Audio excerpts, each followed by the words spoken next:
there's life, right? There's smiles everywhere, there's whistles, there's music, there's families, there's children, there's food. It's just life. Trying to keep the culture and the space a positive one. We want to keep it that way. We want to be able to do it for years and years to come.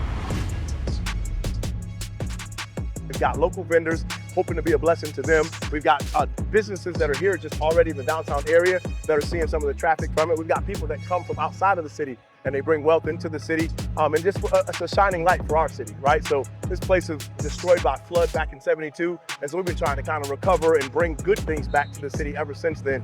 And so I think this is part of the process.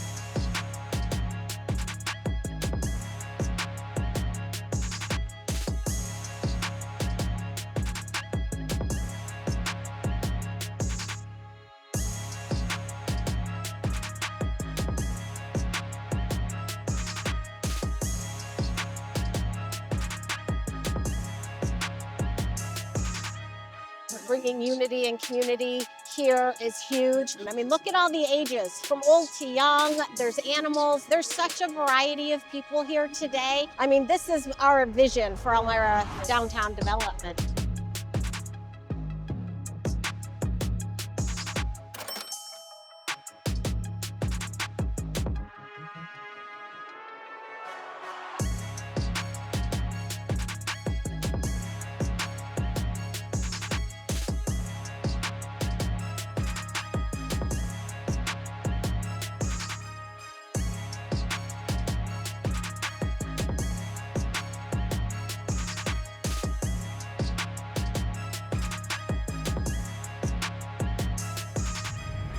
So this is the first time that Gus has been in the city of Elmira. It's been in Ithaca, like I said, surrounding places, but it hasn't been here. And so I'm just happy for the city. I'm happy that it's here.